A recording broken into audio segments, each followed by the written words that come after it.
Bienvenue dans ce nouvel épisode de Maroc d'ombre et de mystère. Avant de plonger dans l'histoire du jour, j'aimerais vous remercier infiniment pour votre engagement, vos messages, vos commentaires, votre fidélité. Je lis tout, j'y réponds quand je peux et ça me touche plus que vous ne pensez. Ce que j'ai à cœur de construire ici, épisode après épisode, c'est une expérience immersive, une porte qu'on ouvre ensemble sur nos histoires, nos mystères. Ce projet n'est pas juste pour raconter des histoires macabres, mais aussi pour comprendre ce qu'elles disent de notre société. Pourquoi certaines affaires disparaissent-elles dans l'oubli? Pourquoi certaines victimes restent-elles invisibles? Pourquoi choisit-on parfois de taire l'horreur au lieu de la regarder en face pour peut-être la prévenir à l'avenir? Ces récits ne parlent pas seulement de violence, ils dévoilent des silences, des tabous et des vérités sur notre rapport à la justice, à la peur et parfois à nous-mêmes. Lorsque mes recherches me le permettent, je partage les images d'archives ou de documentation liées à certains récits sur Instagram. Le lien est dans la description. Enfin, n'oubliez jamais ceci. Notre histoire est magnifique, riche, mais elle n'est pas exempte de ces monstres. Et je crois profondément que les connaître, c'est empêcher qu'ils reviennent. Parce qu'un silence qu'on refuse d'écouter finit toujours par se répéter. Installez-vous, on commence.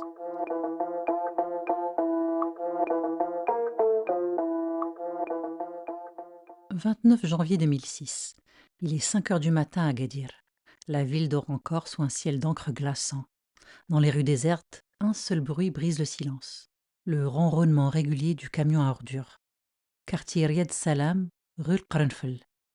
L'un des agents de salubrité, Sil Hassan, saute du marchepied arrière. Il souffle sur ses mains engourdies par le froid, saisit un grand bac à ordures en plastique noir et l'accroche au mécanisme métallique du camion.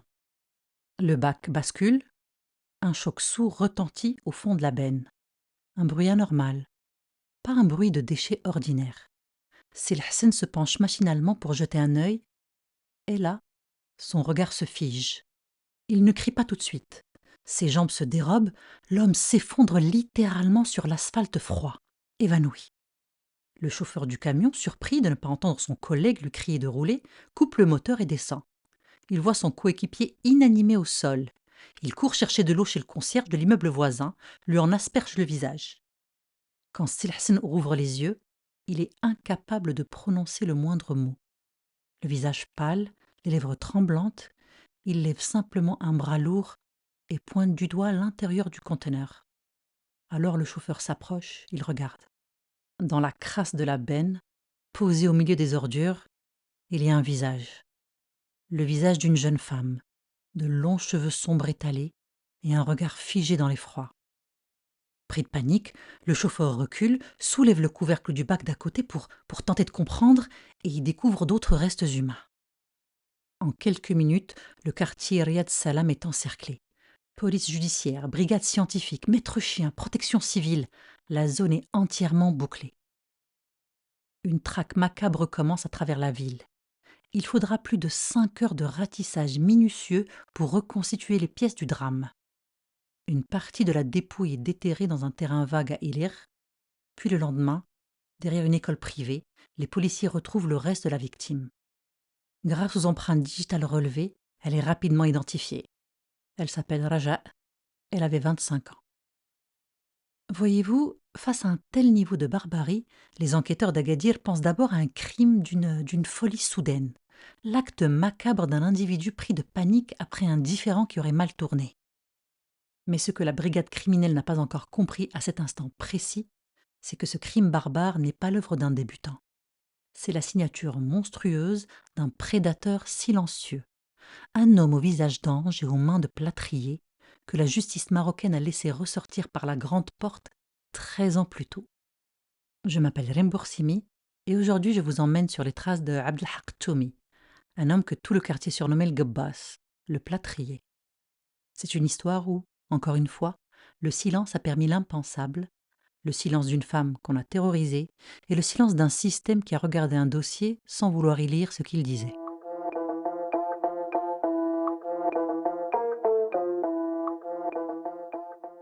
Alors que la ville d'Agadir est encore sous le choc de la disparition brutale de Raja, Aux locaux de la brigade criminelle, un inspecteur se penche sur un second dossier posé sur son bureau. Une affaire ancienne? Non. Un drame survenu à peine 4 semaines plus tôt, à la fin du mois de décembre 2005.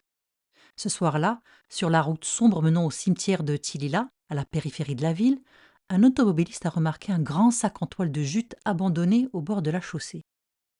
À l'intérieur, les enquêteurs avaient découvert la dépouille d'une autre jeune femme, les mains liées. Elle s'appelait Mariam. Alors, sur le papier, tout semble opposer ces deux affaires. Mariam a été retrouvée intacte, soigneusement enveloppée dans une toile et abandonnée en lisière de route. Raja, elle, a subi une escalade de violence effroyable et une dispersion méthodique à travers plusieurs quartiers. Alors, s'agit-il de deux criminels distincts ou bien d'un seul et même prédateur en pleine dérive? Pour en avoir le cœur net, les policiers recoupent méticuleusement chaque indice et très vite, 3 points communs émergent du dossier. Le premier, c'est le profil. Deux jeunes femmes vulnérables, fragilisées par la vie, arpentant la nuit d'Agadir pour tenter de survivre. Le deuxième, c'est la cause du décès. Toutes deux ont perdu la vie par strangulation. Mais c'est le troisième détail qui va faire basculer la logique de l'enquête. Un détail minuscule, presque invisible à l'œil nu, révélé sous la loupe des experts scientifiques. Sur les vêtements de Maryam, les techniciens relèvent de très fins poils d'animaux. Sur les habits de Raja, ils retrouvent exactement les mêmes. L'analyse au microscope est formelle. Ces fibres biologiques proviennent d'un seul et même animal domestique, un chat. Alors, quelque part dans Agadir, un homme se déplace la nuit. Il arpente les ruelles obscures sur son véhicule, transportant ses victimes tout en emportant avec lui, sans même le savoir, le souvenir silencieux de son animal de compagnie. Mais qui est cet homme qui semble frapper à un mois d'intervalle? D'où vient-il? Pour le comprendre, les policiers vont d'abord devoir faire une vérification de routine dans les archives de la ville et faire remonter à la surface un dossier oublié depuis plus de 12 ans.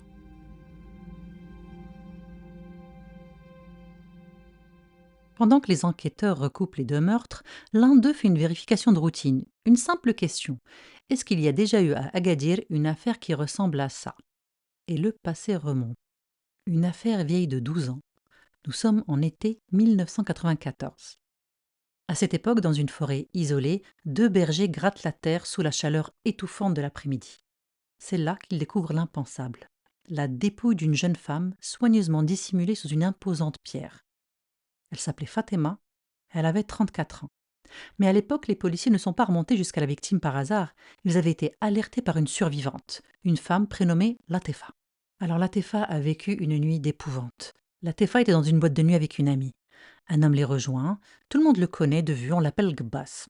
Ce soir-là, il est nerveux, il sort, il rentre, il ressort. Latefa lui demande ce qu'il a.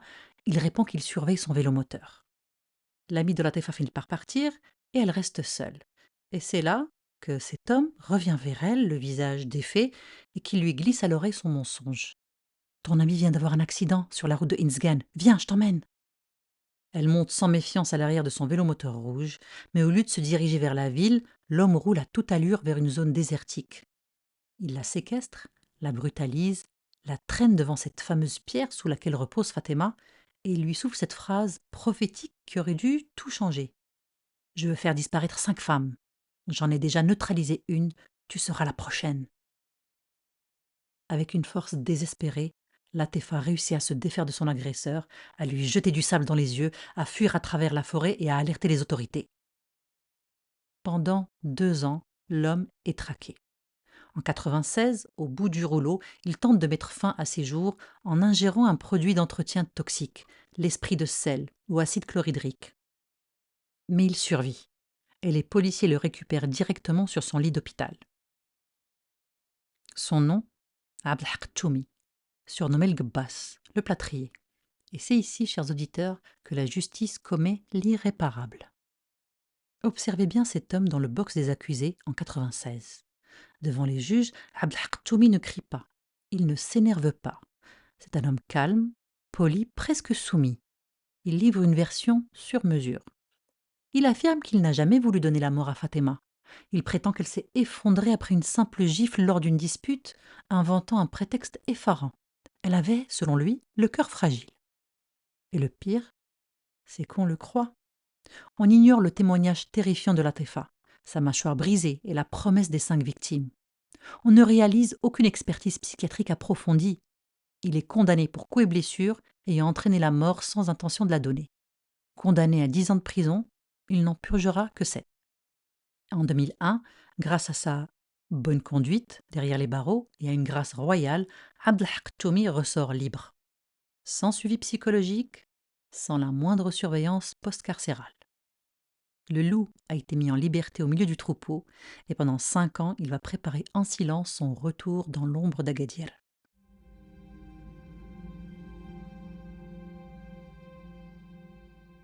Lorsqu'il sort de prison, en 2001, Abdelhak Toumi a 35 ans. Pour tout le monde dans son quartier, il semble avoir tiré un trait définitif sur le passé. Sa mère lui choisit une épouse, une cousine nommée Fatima, il se marie, reprend son métier de plâtrier et mosaïste et mène en apparence la vie ordinaire d'un homme rangé. Mais derrière les murs de sa maison d'Arrod, dans le secteur de Ben Sergao, le destin va lui porter un coup terrible. Sa femme tombe enceinte, mais le jour de l'accouchement, le couple perd tragiquement ses enfants jumeaux à la naissance. Un drame absolu. En novembre 2005, Fatima retombe enceinte. Pour éviter tout risque et être entourée par les siens jusqu'au terme de sa grossesse, elle choisit de quitter Agadir pour aller s'installer chez ses parents à Rabat. Et c'est ici, mes chers auditeurs, que la bascule s'opère. Abdelhak Toumi se retrouve seul. Seul dans un logement vide. Seul face à ses frustrations. Dans le calme de ses nuits sans fin, ce vide réveille les démons qu'il avait réussi à étouffer pendant 5 années. À la nuit tombée, l'homme prend ses clés. Il sort avec son vélomoteur rouge de marque Black and White et s'enfonce dans les rues sombres d'Agadir. Il arpente les secteurs des abattoirs et de la gare routière. Il repère des femmes vulnérables, leur propose de les héberger ou de partager un repas. Elles montent à l'arrière du vélomoteur rouge sans savoir qu'elles mettent le pied dans un piège sans issue. Parce que Abdelhak Toumi a développé un rituel macabre et systématique. Au cours de ces rencontres, il demande toujours à ses victimes de conserver leur propre foulard autour du cou. Et à l'instant précis où son plaisir atteint son apogée, ses mains se referment sur le tissu. Et il serre, et il serre. Pour lui, donner la mort n'est pas un accident ou une simple impulsion, c'est l'aboutissement intime et déviant de son propre plaisir. Alors, Maryam en décembre 2005, Raja en janvier 2006, le prédateur est de nouveau en chasse. Mais cette fois-ci, il ne se doute pas qu'un minuscule indice laissé chez lui va précipiter sa chute.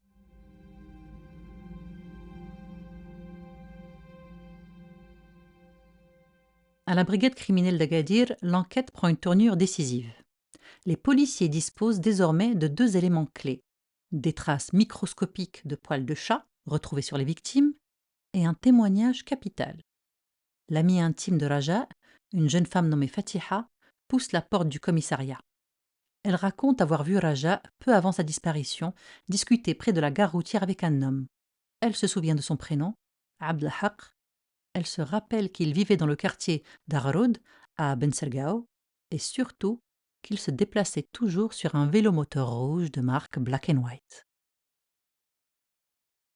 Les enquêteurs contactent immédiatement le concessionnaire de la marque. À Agadir, plus de 400 vélomoteurs rouges de ce modèle ont été vendus. 400 noms à vérifier. C'est une aiguille dans une botte de foin. Mais les policiers vont croiser les fichiers. Ils isolent les propriétaires répondant au prénom Abdelhak, puis ceux résidant dans le quartier d'Arroud. Et là, la liste s'effondre, il ne reste qu'un seul nom. Un nom qui fait instantanément surgir le passé du système informatique.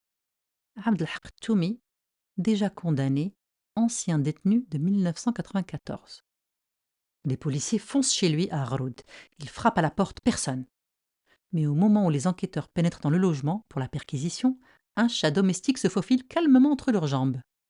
L'indice biologique des victimes est là, vivant sous leurs yeux.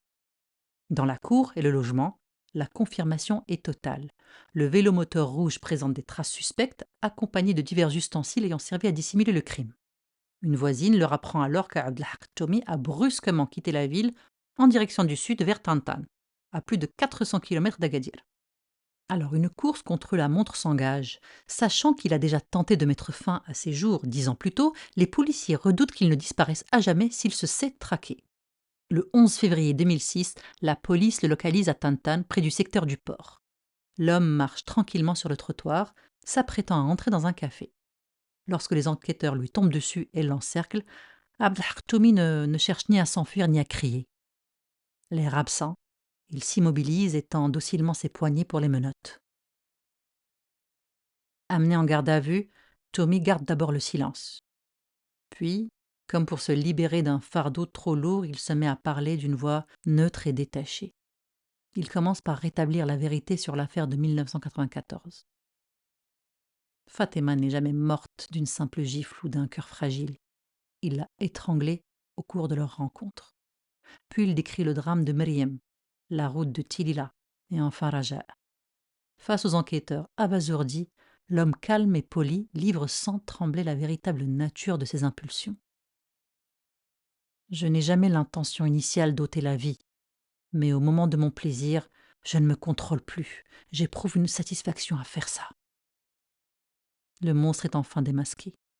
Mais le dernier acte de cette tragédie va réserver une ultime surprise devant la justice. Février 2007. Chambre criminelle près la cour d'appel d'Agadir. Dans le box des accusés, un homme se tient debout. Abd Haktoumi. Il ne se débat pas, il ne cherche aucune excuse. Devant les juges et les familles des victimes effondrées, il reconnaît l'intégralité de ses actes sans jamais sourciller. Puis, avant que le président de la séance s'apprête à rendre son délibéré, l'accusé lève la main et demande la parole. Un silence de plomb s'installe dans la salle d'audience.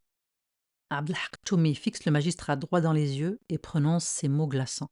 « Monsieur le juge, ne soyez pas clément envers moi. Je réclame mon exécution. Je ne veux plus rester en vie. Le souvenir des 3 filles que j'ai supprimées me hante. La mort me sera pour moi une délivrance. » Mais la justice marocaine a refusé de lui accorder cette porte de sortie. Le tribunal l'a condamné à la réclusion criminelle à perpétuité. Condamné non pas à mourir, mais à rester en vie, à passer chaque jour et chaque nuit de son existence enfermé entre 4 murs, en tête-à-tête avec les démons qu'il a lui-même créés. Voilà, l'enquête est terminée. Le coupable est sous les verrous. Mais ce dossier laisse derrière lui un arrière-goût amer et une question fondamentale. En 1994, la société tenait cet homme. La justice disposait du témoignage héroïque de Latefa, de la découverte de la première tombe et d'une menace explicite. Pourtant, parce qu'il s'est présenté comme un homme calme et poli, inventant l'histoire d'un accident, on l'a relâché au bout de quelques années sans aucune surveillance. Et cette faille a coûté la vie à 2 autres femmes. Voilà pourquoi, avant de vous quitter, je ne veux pas qu'on retienne uniquement le nom du prédateur. Je veux que nous redonnions leur dignité à celles dont la trajectoire a été fauchée. Fatima, venue de Khribga pour travailler. Meriem, venue de Casablanca, qui cherchait simplement un peu de chaleur humaine. Raja, 25 ans, qui se battait au quotidien pour subvenir aux besoins de sa mère. Et Latefa, la survivante, dont le courage aurait dû être entendu plus tôt. Si cette histoire nous apprend une chose, c'est que la protection des plus vulnérables doit être l'affaire de tous. Si autour de vous un jour, une personne a trop peur pour parler, faites en sorte qu'elle puisse le faire en sécurité. C'est souvent là que tout se joue. Merci d'avoir suivi cet épisode. Je vous donne rendez-vous très bientôt pour une nouvelle plongée dans les ombres de notre histoire. Prenez soin de vous.